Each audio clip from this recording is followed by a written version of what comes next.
नमस्कार, welcome to accurate yoga. तो आज हम शुरू करेंगे यूजीसी नेट जेआरएफ के अंतर्गत दिसंबर 2018 में जो परीक्षा हुई थी, उसमें जो योग के अंतर्गत प्रश्न पूछे गए थे उनको हम सोल्व करेंगे। यह परीक्षा 22 दिसंबर 2018 को हुई थी। सबसे पहले हम पार्ट 1 करेंगे, जिसमें हम 1 से 10 क्वेश्चन करेंगे। तो दोस्तों, इस समय हमारी पहली बार परीक्षा जो है सीबीटी मोड में हुई थी। सीबीटी मोड मतलब कंप्यूटर बेस्ड सिस्टम, है ना। कंप्यूटर बेस्ड टेस्ट हुआ था हमारा। तो उसमें जो है आपकी प्रश्न संख्या, जो आपके पास प्रश्न होगा उसमें आगे पीछे हो सकती है। तो एग्जैक्ट अगर आपको प्रश्न संख्या मिलानी है तो आप जो ऑप्शन आईडी और क्वेश्चन आईडी दी गई है उनके अनुसार आप प्रश्न को मिलान करेंगे। तो चलिए दोस्तों, पार्ट 1 को हम सबसे पहले शुरू करते हैं। इससे पहले भी हमने पुराने पीवाईक्यू जो है योगा के, वो सब हमने अपलोड कर दिए हैं। अगर आप देखना चाहें तो प्लेलिस्ट में जाकर के सभी क्वेश्चंस को देख सकते हैं। और अगर हमारा आप कोर्स ज्वाइन करना चाहते हैं योगा का, तो आप यूजीसी नेट जेआरएफ आदि जो प्रतियोगिताएं हैं योगा की, उनकी तैयारी करने के लिए आप हमारा कोर्स परचेज कर सकते हैं। हमारे साथ लाइव क्लासेस में भी आप तैयारी कर सकते हैं। तो चलिए दोस्तों, शुरू करते हैं। सबसे पहले कपाल अस्थियां उदाहरण है कि कपाल अस्थियां जो है किसका उदाहरण है। छोटी अस्थियां, चपटी अस्थियां, टेढ़ी मेढ़ी अस्थियां, लंबी अस्थियां। तो सबसे पहले हम देखते हैं छोटी अस्थियां कौन सी होती है। छोटी अस्थियों में आपकी आती है वो अस्थियां जो छोटी छोटी होती हैं। सपोज रिस्ट बोन हो गई। रिस्ट बोन में आपकी क्या आती है, कार्पल्स और टार्सल, कार्पल्स और टार्सल्स। तो यहाँ से दोस्तों आपके बहुत अच्छे अच्छे प्रश्न बन सकते हैं। कार्पल्स कितने होते हैं हाथ में, होते हैं कार्पल्स जो 8 होते हैं। टार्सल्स जो होते हैं पैरों में होते हैं 7 होते हैं, प्रत्येक पैर की बात है। तो दोनों हाथों में 8 दूनी 16 कार्पल्स होंगे, 7 दूनी 14 जो है आपके दोनों पैरों में टार्सल हो जाएंगे। ठीक है, तो ये याद रखेंगे दोस्तों। ओके, छोटी अस्थियां होगी। चपटी अस्थियां वो अस्थियां जो थोड़ी सी मुड़ी हुई होती है ना, मुड़ी हुई अस्थियां, मैं ये कह दूंगा मुड़ी हुई अस्थियां। तो ऐसी कौन सी होती है, हमारे सिर जो बनती है, बोल बनती है, वो इस प्रकार से हड्डियों के मिलने से ऐसे इस प्रकार से बनता है ना। तो मुड़ी हुई होती हैं। तो हड्डियां सिर की जो होगी अपना क्रेनियम पार्ट में जो बोन्स होती हैं, क्रेनियम वाली मैक्सिमम जो बोन होती है वो आपकी चपटी अस्थियां होती है। आपके रिब्स जो होते हैं, रिब्स, वो भी आपकी चपटी अस्थियां होती है। तो इस प्रकार से आपकी चपटी अस्थियां आ गई, है ना। ओके, मुड़ी हुई जो होंगी। तो टेढ़ी मेढ़ी अस्थियां वो जो इरेगुलर होती है, इरेगुलर जिनकी कोई शेप नहीं होती विशेष रूप से, जैसे मैं कहूँ वर्टिब्रा, वर्टिब्रा एटसेट्रा, ये जो होती है आपकी क्या है, इरेगुलर शेप में होती है। लंबी अस्थियां माने लॉन्ग बोन्स। इसमें अगर हम देखें तो लॉन्ग बोन्स में आपकी क्या क्या आती है, आपकी फीमर आ जाती है, जांग की हड्डी सबसे लंबी लंबी होती है। हाथ और पैरों की जो हड्डियां होती है वो मोटे रूप से आपकी लंबी होती हैं। तो वो सारी की सारी फीमर हो गई आपकी, टिबिया, फिब्यूला, हिमरस एटसेट्रा जो है, ये सारी की सारी आपकी इसमें आती है, लॉन्ग बोन्स में आती है। ओके, तो हमसे क्या पूछा गया था, कहते कपाल की अस्थियां, कपाल मतलब क्रेनियम वाली, क्रेनियम वाली बोन्स किसकी उदाहरण होंगी, चपटी अस्थियों की। मतलब चपटी माने, इंग्लिश के विद्यार्थी ध्यान देंगे, चपटी का मतलब फ्लैट बोन्स, फ्लैट बोन्स। तो दोस्तों, ये जो प्रश्न पत्र है आपको प्योरली हिंदी में मिलेगा। तो इसके जो इंग्लिश शब्द है, टर्मिनोलॉजी में आपको क्लियर करता जाऊंगा। तो इनको आप अपनी अंडरस्टैंडिंग से समझेंगे जरूर, क्योंकि एक्चुअली में हिंदी में ही ये प्रश्न पत्र है, इंग्लिश में अवेलेबल नहीं होता इजीली। ठीक है, तो इसे आप समझेंगे एक एक चीज को आप। अब क्या हुआ कि हमने इस प्रश्न को पूरी तरीके से डिटेल में डिस्कस कर लिया। तो इससे क्या हुआ कि इन फ्यूचर जो प्रश्न बनेगा इनके आसपास से बनेगा। कल को आज पूछा गया है कपाल की अस्थियां कौन सी है, कल को पूछा जाएगा रीढ़ की हड्डी की जो अस्थियां होती है या वर्टिब्रा जो होती है वो कौन सी टाइप की है, तो वो कौन सी टाइप की आपकी इरेगुलर है। नेक्स्ट प्रश्न बन सकता है भविष्य में। तो इसलिए आपकी तैयारी अभी से होनी चाहिए। तो अभी आपको इस प्रश्न का जो आंसर आपको मिला है वो क्या है, चपटी अस्थियां जो है, क्रेनियम जिसको हम बोलते हैं कपाल वाला। तो ये ऑप्शन नंबर 2 जो है यहाँ का राइट हो जाएगा। तो इस तरीके से आप ये भी मिलान करते जाएंगे कि यहाँ पर ऑप्शन आईडी क्या है। दूसरा क्वेश्चन जो है ऑप्शन आईडी 2, तो इसकी आईडी जो है इसके लिए क्या है, ये वाली आईडी है। तो आप अपने प्रश्न पत्र में सर्च करेंगे पीडीएफ में ये वाली आईडी, तो जहां पर भी होगा या ये क्वेश्चन आईडी आप सर्च कर सकते हैं। तो इसमें ये ऑप्शन आईडी जो होगी, हो सकता है आपके पास जो पीडीएफ हो उसमें ये प्रश्न संख्या 1 न होकर के 100वीं हो या 50वीं हो, कोई आगे पीछे हो, तो क्वेश्चन संख्या अलग अलग हो सकती है, बट ऑप्शन आईडी और क्वेश्चन आईडी आपकी हमेशा सेम रहेगी। तो इन क्वेश्चन आईडी और ऑप्शन आईडी को आप मिलाते रहेंगे साथ के साथ। तो आपका ऑप्शन नंबर क्या हुआ, चपटी अस्थियां, दूसरा ऑप्शन बिल्कुल राइट हो जाएगा। अब चलते हैं नेक्स्ट प्रश्न पर। नेक्स्ट है हमारा प्रश्न पत्र क्वेश्चन नंबर 2। इसमें कहा गया है सिद्ध सिद्धांत पद्धति के अनुसार, माने सिद्ध सिद्धांत पद्धति से पूछा है। कहते सर्व इंद्रिय जय तथा आहार निद्रा जय किसके द्वारा होता है, प्रत्याहार से, नियम से, धारणा से, यम से। अब दोस्तों, क्योंकि हमने मोस्टली पढ़ा है कि सर्व इंद्रिय जय, कहते इंद्रिय पर विजय प्राप्त करनी है, इंद्रियों को बहिमुखी से अंतर्मुखी करना है, तो प्रत्याहार इंद्रिय वशीकरण के लिए। परंतु आपको ध्यान रखना है कि ये सत्य नहीं है, क्योंकि ग्रंथ के अकॉर्डिंग अलग अलग चीजें बदलती रहती है हमेशा। इसलिए मैं कहता हूँ पिन पॉइंटेड हमें चीजें पढ़नी होती है, टू द पॉइंट, है ना। तो ग्रंथ के अकॉर्डिंग पढ़ते हैं। तो इसमें क्या होगा, आपने अगर पढ़ा है इसमें से अच्छे से प्रत्याहार के बारे में अगर हम देखें, तो प्रत्याहार के लिए वहां कहा गया है प्रत्याहार इति चैतन्य तुरंगाणाम प्रत्याहारणम, कहते चैतन्य अंगों में चैतन्य चेतनता जो होती है उनको वापिस लाना, और विकार ग्रसने उत्पन्न विकारस्यापि निवृत्ति भवति इति प्रत्याहार लक्षणम, कहते जिन इंद्रियों में विकार आ गया उनको विकार को दूर करना। मतलब ये तो सेंस नहीं बनी, सर्वेंद्रिय जय, आहार निद्रा जय आदि नहीं आया, ठीक है। नियम की बात करें तो इसका जो श्लोक दिया गया है, आपको सूत्र दिया गया है सिद्ध सिद्धांत पद्धति में, तो नियम के लिए कहा गया है नियम इति मनोवृत्ति नाम, कि मनोवृत्ति नाम नियमन, मनोवृत्तियों का नियमन करना, माने इनको रेगुलर करना, ना एक सिस्टमेटिक तरीके में अरेंज करना, ये क्या है आपका नियम है। एकांतवास, इसके अंदर क्या क्या आ जाएगा आपका, एकांतवास आएगा। इसको एक एक चीज देखेंगे हम, एकांतवास आ जाएगा इसके अंदर, निसंगता आ जाएगा, मतलब किसी के साथ असंग की भावना, आसक्ति न रखना, एक तरह से मैं ये असंग बोल देता हूँ यहाँ पर, निसंग एग्जैक्ट वर्ड है। आप जो एग्जैक्ट टाइप दिए गए हैं, एक वर्ड दिए गए, वो जरूर पढ़ेंगे, आप बुक में जाएंगे वहां से जरूर देख करके आएंगे। फिर उदासीन, उदासीनता, है ना, उदासीन भाव, मतलब कि ना तो ज्यादा खुश होना, ना ही ज्यादा दुखी होना, ना ही गंदा समझना, ना ही अच्छा समझना, बिल्कुल उदासीन, एक नॉर्मल स्टेट में रहना, सामान्य, है ना। और यथा प्राप्ति संतुष्टि, माने संतोष की भावना, ये भी कहा है आपकी, किसमें कहा है, संतोष की भावना भी आपको कहा गया है नियम के अंतर्गत। ये ध्यान रखेंगे आप किसके अंतर्गत क्या बताया गया, ठीक है। और गुरु चरण अवरूढ़, हम कहते हैं गुरु चरणों में लगे रहना, तो सभी तो शब्द नहीं लिखे जा सकते, ये जो है मोटे मोटे तौर पर मैं आपको बता देता हूँ। गुरु चरण सेवा रखना, गुरु चरण सेवा में लगन रहना, वैरस्यम माने वैर न रखना, है ना। तो इस तरीके की जो क्वालिटीज बताई गई है, किसमें बताई गई, आपके नियमों में बताई गई है, ठीक है। तो इसमें भी आपको आहार और निद्रा जय तो नहीं मिला, सर्व इंद्रिय जय भी बात नहीं आई।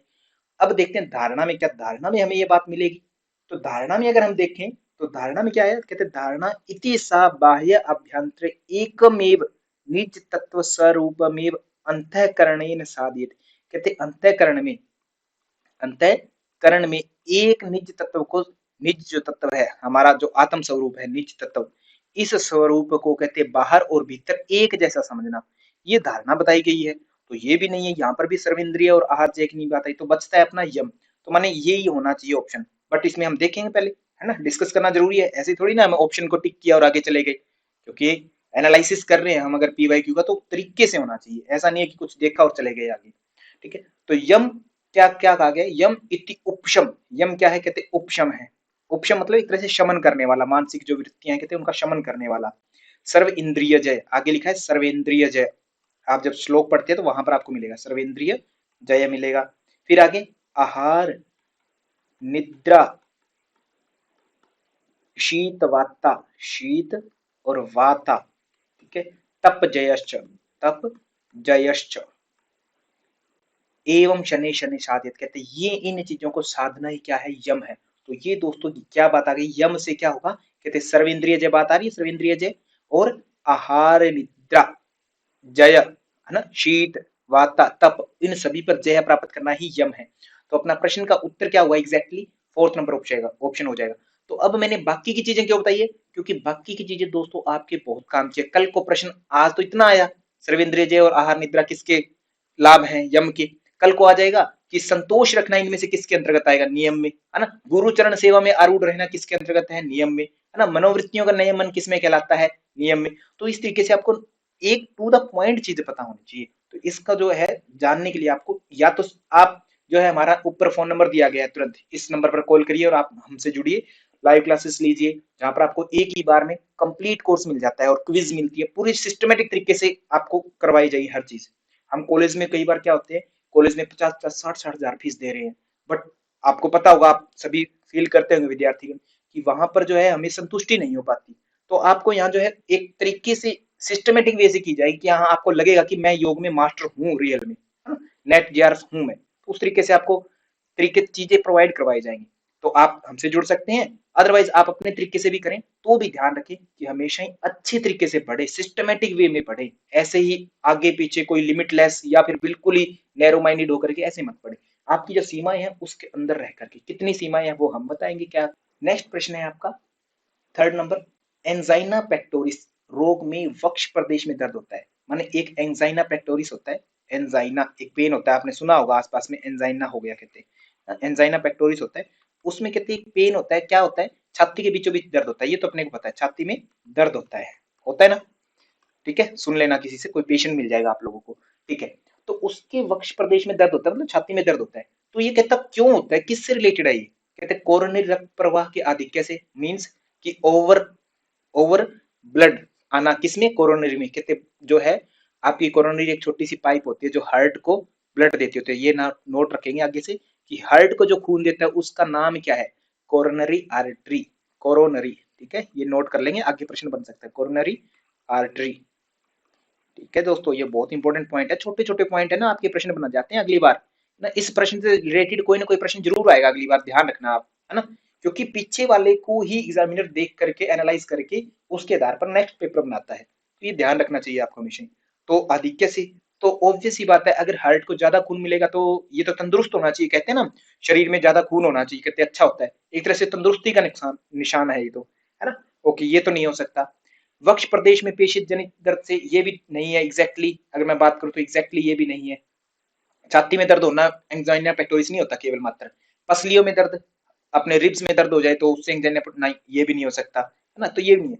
तो कोरोनरी में रक्त प्रवाह कम हो या ज्यादा हो, किससे, तो कोरोनरी में रक्त प्रवाह जब कम हो जाएगा ना, ब्लड हमारा कोरोनरी में ब्लड जो है आना कम हो गया, है ना, कोरोनरी आर्टरी में ब्लड जो है आना कम हो गया, तो उससे क्या होगा, हार्ट जो होता है वाइब्रेट नहीं कर पाएगा, वाइब्रेट मीन्स बीट नहीं कर पाएगा, धक धक धक धक ये वाली गति करने में उसको दिक्कत होगी, तब उसको पीड़ा महसूस होगी, दर्द होगा, कोरोनरी आर्टरी में ब्लड प्रवाह कम होने से, तब उस पेन को जब दर्द होगा उसको हम क्या नाम देते हैं, एंजाइना पेक्टोरिस। तो ये ध्यान रखेंगे, एंजाइना पेक्टोरिस छाती में दर्द होता है, बट होता क्यों है, कोरोनरी आर्टरी जो हार्ट को ब्लड दे रही होती है उसमें कोई ना कोई पार्टिकल्स जैसे आ जाते हैं बीच में, तो उससे ब्लड जो होता है कम आने लगता है, आगे जो होता है पीछे से तो खूब रहता है, बट आगे जो होता है बिल्कुल टुपका टुपका खून मिलता है, तो वो जो है हार्ट में दर्द पैदा करता है, तो इसे हम क्या बोलते हैं, एंजाइना पेक्टोरिस, ये ध्यान रखेंगे, जो कि छाती का आपका दर्द है बट होता हार्ट डिजीज के अंदर आता है।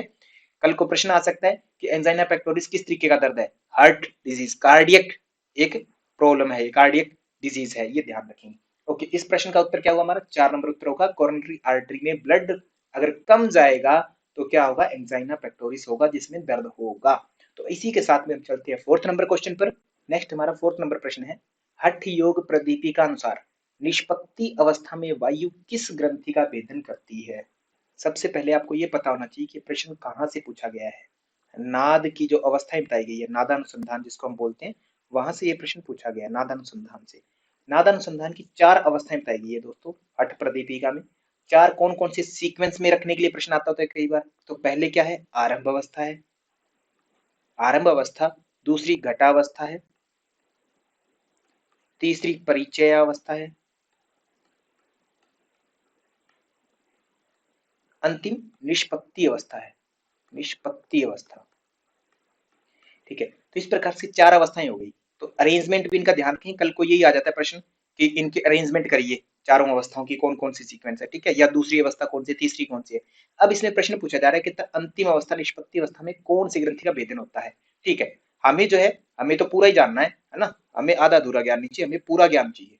तो पूरे ज्ञान के लिए आरंभ अवस्था में कौन सी ग्रंथि होती है, आपकी ब्रह्म ग्रंथि, 3 ग्रंथियां होती है आपके शरीर में, तो ब्रह्म ग्रंथि का भेदन होता है सबसे पहले, ब्रह्मा विष्णु महेश, याद है आप सभी को, दूसरा विष्णु, आगे, ठीक है, तीसरा जो है इस अवस्था में कोई ग्रंथि ही नहीं बचती, कोई ग्रंथि नहीं होती, 3 ही ग्रंथियां होती है, चौथी तीसरी ग्रंथि, ब्रह्मा विष्णु और तीसरी ग्रंथि कौन सी होती है, रुद्र ग्रंथि, महेश नाम होता है इसका, 3 देव जो होते हैं ब्रह्मा विष्णु महेश, इस तरीके से नोट करेंगे, ब्रह्मा सबसे पहले, फिर विष्णु, फिर तीसरी अवस्था में कोई ग्रंथि नहीं है, चौथी अवस्था में रुद्र ग्रंथि का भेदन होता है, तो ये नोट रखेंगे आप।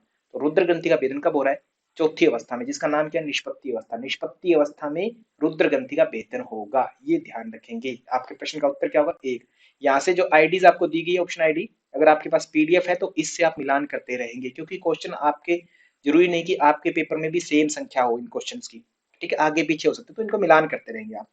अब ब्रह्म ग्रंथि का भेदन किससे होता है, कहता ब्रह्म ग्रंथि जो है वो किससे होती है, आरंभ अवस्था से, तो ये नोट कर लेंगे यहाँ पर, आरंभ अवस्था होगी ब्रह्म ग्रंथि का अपना आरंभ अवस्था, क्योंकि अपने को कल को प्रश्न होता है, घुमा सकता है एग्जामिनर कि निष्पत्ति तो बता दिया ठीक है, आपका रुद्र ग्रंथि हो गया, बट आरंभ अवस्था का बताइए, तब आपको ब्रह्म ग्रंथि बताना पड़ेगा। हृदय नामक कोई ग्रंथि नहीं होती, घबराइएगा नहीं, ये कोई ग्रंथि नहीं है अपनी, छोड़ दीजिएगा इसको। फिर है विष्णु ग्रंथि, विष्णु का कब हो रहा है, आरंभ अवस्था के बाद में जो घटा अवस्था आ रही है दूसरी अवस्था, इसमें जो होता है अपना विष्णु ग्रंथि का भेदन होता है। तो ये नोट रखेंगे, आप सभी को समझ लेंगे अच्छे से, फिर आपको कोई दिक्कत नहीं होगी। चाहे प्रश्न कितना भी घुमा करके एग्जामिनर दे, आप लोग तैयार रहेंगे। कल को प्रश्न एक ये भी पूछ सकता है एग्जामिनर कि इन तीनों ग्रंथियों को अरेंज करें, है ना, तो अरेंज करने में यही है, तीनों देवों का याद रखेंगे आप, ब्रह्मा विष्णु महेश याद रखेंगे। तो ब्रह्मा विष्णु और महेश नाम से कोई ग्रंथि नहीं होती, बट महेश जो भगवान शिव हैं उनका एक और नाम है, रुद्र नाम है। तो रुद्र नाम से ग्रंथि है, ब्रह्मा विष्णु और रुद्र ग्रंथि है। तो नाद की अवस्था में इन तीनों ग्रंथियों का भेदन हो जाता है। अब आप लोगों के लिए एक प्रश्न है दोस्तों छोटा सा, आप जिस टाइम पर ये वीडियो चल रही है उसी टाइम पर लिखेंगे नीचे कि 3 बज के 6 मिनट पर ये प्रश्न पूछा गया आपसे, उसका उत्तर है ना। तो उसमें बताएंगे कि कौन से कुंभक से तीनों ग्रंथियों का भेदन होता है, कौन सा कुंभक है, वो कुंभक बताना है दोस्तों, ध्यान रखना है। मुद्रा नहीं पूछी मैंने, आसन नहीं पूछा, कुंभक पूछा है, कौन से कुंभक से इन तीनों ग्रंथियों का भेदन हो सकता है। हालांकि नाद की अवस्थाओं में भी भेदन होता है इनका, परंतु कुंभक कौन सा है जिसके कारण इन तीनों ग्रंथियों का भेदन हो सकता है। तो जरूर आंसर करेंगे, नीचे लिखेंगे टाइमिंग के साथ में, आप आंसर लिखें कि इतने टाइम पर इस प्रश्न का उत्तर ये है। तो मैं समझ जाऊंगा कि आप लोग वास्तव में बहुत अच्छा पढ़ रहे हो और आप जेआरएफ के अधिकारी हो, आप ज्ञानवान व्यक्ति हो। नेक्स्ट है 5 नंबर प्रश्न, शिव संहिता में चित्रा नाड़ी सहित मुख्य नाड़ियों की संख्या कितनी बताई गई है। चित्रा नाड़ी सहित मुख्य नाड़ियों की संख्या कितनी बताई गई है। तो चित्रा नाड़ी कहाँ है, भगवान शिव ने बताई है, कहाँ पर, कहते मम योग बल्बा, कहते मेरी जो है सबसे प्रिय नाड़ी बताई है, सबसे प्रिय, मेरी प्रिय मतलब भगवान शिव की प्रिय, है ना, शिव की सबसे प्रिय नाड़ी है चित्रा नाड़ी। तो भगवान शिव कहते हैं, शिव संहिता में 3.5 लाख नाड़ियां मानी गई हैं कुल, ये भी ध्यान रखें, टोटल कितनी मानी गई, 3.5 लाख नाड़ियां, ठीक है, ओके। इनमें से प्रमुख कितनी मानी गई, कहते 14 इनमें से प्रमुख नाड़ियां हैं, है ना, मुख्य नाड़ियां हैं। इन मुख्य नाड़ियों में कहते चित्रा नहीं है, चित्रा इनसे अलग है, एक सुषुम्ना है, सुषुम्ना के अंदर चित्रा रहती है, कहते ये जो है 14 नाड़ियों के अलावा एक और नाड़ी जिसको हम चित्रा नाड़ी बोलते हैं, उससे भी कहा गया, कहता अगर चित्रा नाड़ी को अगर आप इंक्लूड कर लें तो 14 तो मुख्य है ही है, इसमें एक और इंक्लूड कर लेंगे तो कितनी हो गई आपकी, 15 नाड़ियां हो गई। तो टोटल कितनी नाड़ियां हो जाएगी, 15, चित्रा नाड़ी सहित कितनी नाड़ियां हुई आपकी, 15 नाड़ियां। तो इसी के साथ में आपको ये ध्यान रखना है दोस्तों कि ग्रंथ में जो है 3.5 लाख नाड़ियां बताई गई है। कल को प्रश्न आएगा कि कुल नाड़ियां कितनी है शिव संहिता में, तो 3.5 लाख नाड़ियां बताई गई हैं, ये पता होना चाहिए आप लोगों को। तो चलिए नेक्स्ट प्रश्न पर चलते हैं। नेक्स्ट प्रश्न है कि ध्यान तनाव को किस प्रक्रिया द्वारा घटाता है, ध्यान जो है तनाव को किस प्रोसेस से कम करता है। तो ध्यान में क्या क्या होता है आपका, हार्ट रेट बढ़ती है क्या, हार्ट रेट बिल्कुल नीचे आ जाती है, जैसे ही आप मेडिटेशन करेंगे आपकी हार्ट रेट जो होती है नॉर्मली 72 से 80 के आसपास रहती है, वैसे एक वर्ड में पूछा जाए आपसे तो 72 पर मिनट, ठीक है, ये ध्यान रखेंगे। अगर सामान्य मनुष्य की बात करें तो लगभग 70 से 75 72 80 तक नॉर्मल मानी जाती है ये। बट जब हम मेडिटेशन करते हैं बिल्कुल शांत होते जाते हैं तो हार्ट रेट जो होती है बिल्कुल नीचे आ जाती है, लगभग 60 65 के आसपास आ जाती है, मतलब हार्ट रेट बढ़ती नहीं है कम से कम ध्यान में, ये तो गलत बात है, ठीक है। अनुकंपी तंत्रिकीय क्रिया को बता करके, अब किसी विद्यार्थी को इसका अर्थ ना पता तो मैं लिख देता हूँ। अनुकंपी का मतलब होता है आपकी सिंपैथेटिक, सिंपैथेटिक नर्वस सिस्टम, ठीक है, इसको घटा करके, हाँ, सिंपैथेटिक नर्वस सिस्टम जब भी एक्टिवेट होगा तो आपका क्या होगा, एस से याद रखेंगे, स्ट्रेस इंक्रीज होता है, और स्ट्रेस जब इंक्रीज हो जाएगा तो आपके स्पिंक्चर जितने भी हैं वो टाइट हो जाएंगे, एनल स्पिंक्चर, हर तरीके से आपके स्पिंक्चर जो टाइट हो जाएंगे, पेट भी आपका खाना नहीं पचाएगा अच्छे से, स्ट्रेस आ जाएगा मतलब। तो अब ध्यान क्या करता है, जैसे आप ध्यान करते हैं तो इस सिंपैथेटिक नर्वस सिस्टम को कम कर देता है, कमजोर कर देता है, मतलब एक तरह से कम एक्टिवेट करता है। तो जैसे ये कम एक्टिवेट होगा तो क्या होगा, आपके स्पिंक्टर्स रिलैक्स हो जाएंगे, आपके पेट के अंदर पाइलोट स्पिंक्टर है वो रिलैक्स हो जाएगा, और जैसे रिलैक्स होगा तो खाना आगे चलेगा, आंतों की जो स्पिंक्टर है वो भी रिलैक्स हो जाएगी, वो आगे खाना पहुंचा देंगे, ऐसे ऐसे करके हमारी कॉन्स्टिपेशन दूर हो जाएगी, मतलब रिलैक्स हो गया, है ना।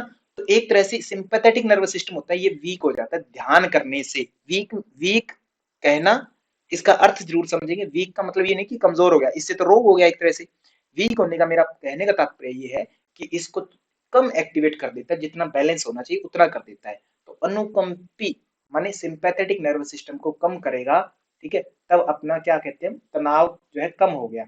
अगर इसका उल्टा मतलब ये कम होगा सिंपैथेटिक नर्वस सिस्टम, तो इंक्रीज क्या होगा, parasympathetic nervous system, parasympathetic nervous system इसको इंक्रीज कर देता है ध्यान। तो इसको ये इंक्रीज होगा तो ऑब्वियस सी बात है आपका भोजन अच्छे से पचेगा, है ना, डाइजेशन अच्छे से होगा, है ना, आप जो है रिलैक्स रहेंगे, क्योंकि तनाव में तो आप रिलैक्स नहीं रह पाएंगे, आपके ऊपर प्रेशर है।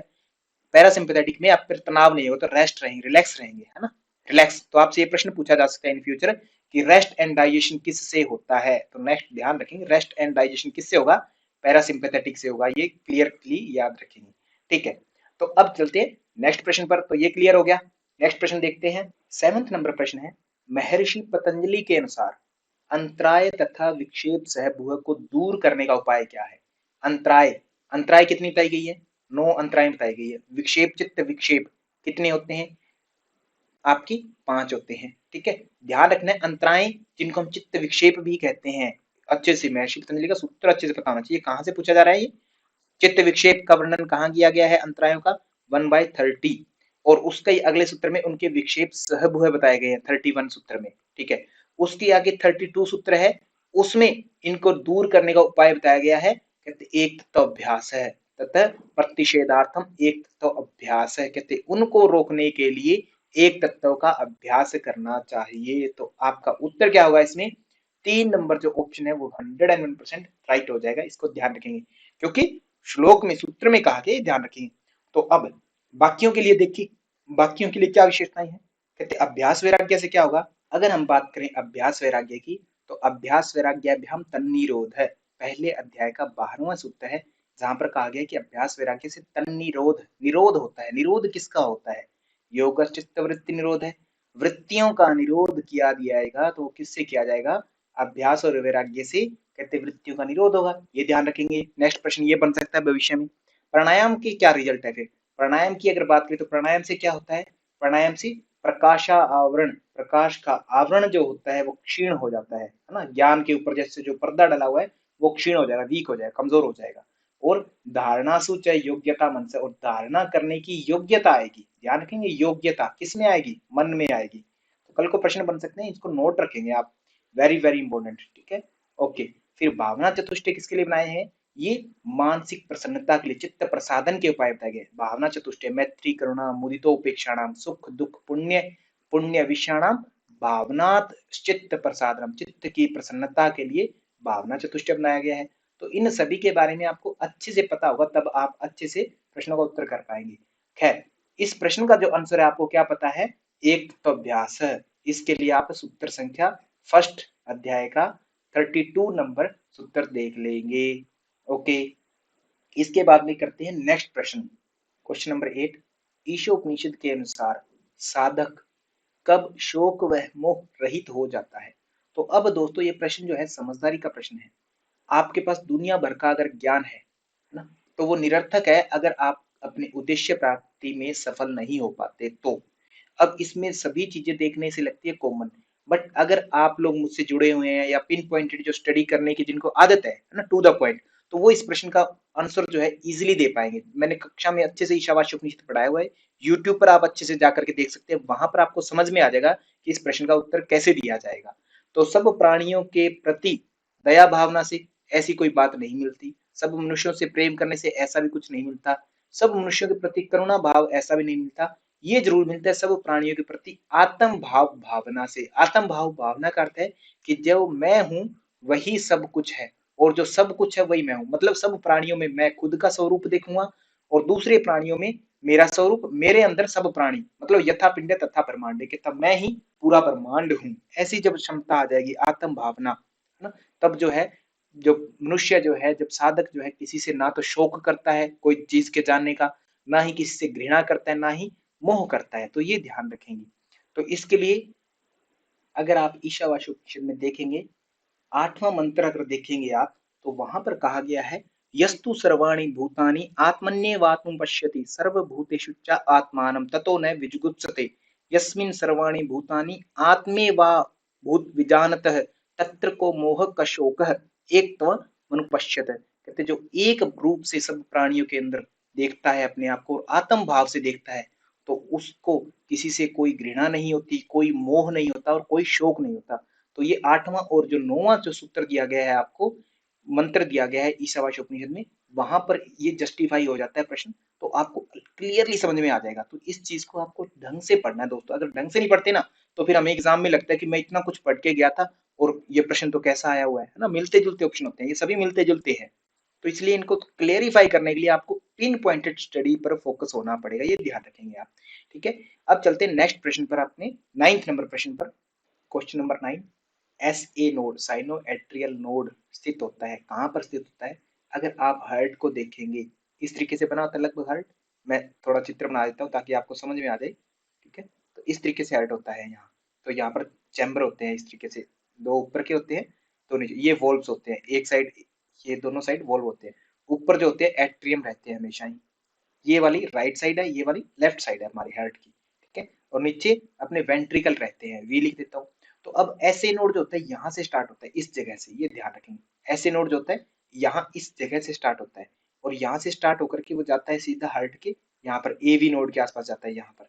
और फिर जो होता है पूरे हार्ट में बिछ जाता है, इंपल्सेस को दे देता है। जैसे गुब्बारा छोटा बड़ा होता है, ऐसे ही हार्ट छोटा बड़ा होता रहता है, मतलब धक धक बीट चलती रहती है हार्ट की। ठीक है, तो ऐसे चलता है। तो अब इसमें आप ये ध्यान रखेंगे, इंपॉर्टेंट पॉइंट जो है कि ये कहाँ पर स्थित है। तो ये किस जगह पर स्थित है, आप नॉर्मली बताते हैं राइट साइड में है और एट्रियम के पास है, मतलब राइट एट्रियम में, राइट एट्रियम यही बोलेंगे आप इस चीज को, ये टर्मिनोलॉजी को, इसको यही यूज करेंगे इसके लिए। ये जो पॉइंट है इसका नाम क्या होगा, राइट एट्रियम। राइट एट्रियम मतलब दाहिने आलिंद में। अब दाहिने आलिंद में जो है अपना क्या है, ऐसे नोड स्थित होता है, ये ध्यान रखेंगे आप, एग्जाम में प्रश्न बन सकता है। ओके, तो अब चलते हैं नेक्स्ट प्रश्न, 10th नंबर क्वेश्चन, 10वां क्वेश्चन है, हठ प्रदीपी का अनुसार नादानुसंधान के अंतिम चरण में प्रकट होने वाले नाद निम्न में से कौन से हैं? तो दोस्तों ये जो प्रश्न है बहुत बार पूछा जाता है और बच्चों को अभी तक नहीं पता कि कहाँ से प्रश्न आता है। तो ये 4th अध्याय में है, जहां पर नाद की 4 अवस्थाएं बताई गई है। नाद की कितनी अवस्थाएं, 4 अवस्थाएं हैं। नादानुसंधान की जो 4 अवस्थाएं बताई गई है, उसमें सबसे लास्ट में आपको एक अलग से श्लोक दिया रहता है, जहां पर आपको मिलेगा कि आरंभे, आरंभ में, आरंभे तु जलधि जिमूत भेरी निर्झर संभवा, मध्य मर्दल शंको तथा घंटा का हलजस तथा आगे लिखा होगा अंते तो किंकिणी वंशी वीणा ब्रह्मर निस्वना। ऐसा आपको एक श्लोक मिलेगा, अगर आप ध्यान से देखेंगे तो वहां मिलेगा। तो उस श्लोक से बार बार ये प्रश्न पूछा जाता है, इसको नोट कर लेंगे दोस्तों, रट लेंगे, क्योंकि बार बार ये प्रश्न पूछा जाता है। तो आरंभ में क्या क्या है वहां पर अगर देखेंगे, तो आरंभ में जलधि जिमूत भेरी एक वाद्य यंत्र, और निर्झरझर मतलब झरना, झरझर की ऐसी आवाज आती है 4। उसके बाद में अगर देखें तो मध्य में, मध्य कहते मध्य की अगर ध्वनि होगी तो क्या क्या होंगी, 4 ध्वनि आएगी। मर्दल मतलब आपका ढोल, शंखो तथा शंख हो गया दूसरा, फिर घंटा, बहुत बड़ा घंटी को बजाते हैं, घंटा होता है बहुत बड़े मंदिर में जो घंटा, उस तरीके की आवाज है ना बजता है। और काहल मतलब घड़ियाल, घड़ियाल लिख देता हूँ मैं यहाँ, काहल याद रखेंगे, घड़ियाल, घड़ियाल जैसी ध्वनि आती है। फिर आती है सबसे लास्ट में, अंत में, अंते तू किंकिणी, अंत में क्या कहते हैं, किंकिणी, किंकिणी बोलते हैं छोटी जो घंटी होती है, बिल्कुल छोटे बच्चों के गले में डाल देते हैं, छोटा बच्चा होता है वो, जैसे जैसे चलता है आंगन में आवाज आती रहती है किंकिणी, किंकिणी। और फिर है वंशी मतलब वंशी बजती है, फिर वीणा, फिर आपका आता है भ्रमर मतलब भंवरा, उस तरीके की ध्वनि आपको मिलती है अंत में। तो ये ध्यान रखेंगे, तो ये 4 ध्वनियां मिलती। तो इनमें अब आपसे प्रश्न क्या पूछा गया कि अंतिम चरण में कौन सी ध्वनि आएगी, तो अंतिम चरण में कौन सी है इसमें से, अंत में यही वाला पार्ट पूछा गया आपसे। तो अंतिम में किंकिणी नहीं है ऑप्शन, वंशी नहीं है ऑप्शन, वीणा और भ्रमर आपको ऑप्शन मिल रहा है, वीणा और भ्रमर गुंजन आदि की ध्वनियां, 4 नंबर ऑप्शन है, ये सही मिल रहा है। तो मेघ गर्जन, मेघ गर्जन जिमूत को बोलते हैं मेघ, ये ध्यान रखेंगे मेघ। जलधि मतलब समुद्र देवता, इनका ऑप्शन हिंदी में भी पता होना चाहिए और इंग्लिश संस्कृत में भी आपको अच्छे से इनका मतलब पता होना चाहिए। तो मेघ गर्जन और समुद्र गर्जन तो आरंभ में आया, और ढोल और शंख ये कहा है, आरंभ में आए, ये ध्यान रखेंगे। इनके बाकी कब आए, ढोल और शंख की बात करें तो ये कब आए, मध्य में आए। और झरना और घंटा की बात करें तो ये दोनों एक, इसमें से झरना जो है आपका सबसे पहले और घंटा जो है बाद में, यहाँ दूसरी अवस्था मध्य में आए। तो ये अच्छे से आपको पता होना चाहिए। तो इस प्रश्न का उत्तर जो है आपका 4 नंबर ऑप्शन राइट हो जाएगा। तो दोस्तों इसी प्रकार आपको पढ़ना है, तैयारी करनी है। यदि आप हमसे जुड़ना चाहते हैं तो ऊपर दिए गए कॉन्टैक्ट नंबर के थ्रू हमसे जुड़ सकते हैं, जिसमें हम लाइव क्लास आपको देते हैं, कंप्लीट पैकेज आपको दिया जाता है, पीवाईक्यू आपको सोल्व करवाया जाएगा, आपकी लाइव क्लासेस के साथ में आपको लाइव क्लास की रिकॉर्डिंग मिलती है, आपको स्पेशल रिकॉर्डिंग मिलती है टू द पिन पॉइंटेड, और भी बहुत कुछ मिलता है दोस्तों। तो अगर आप जुड़ना चाहते हैं हमसे तो आप हमसे जुड़ करके अपनी जेआरएफ की जर्नी स्टार्ट कर सकते हैं। और अगर वीडियो अच्छी लगी हो तो जरूर लाइक करिएगा और शेयर करिएगा, और साथ में सब्सक्राइब करके बेल आइकन जरूर दबा दें, ताकि आपको जैसे ही हम वीडियो अपलोड करें तो आपको सबसे पहले जो है हमारी वीडियोस का नोटिफिकेशन मिले। So thank you to all, धन्यवाद।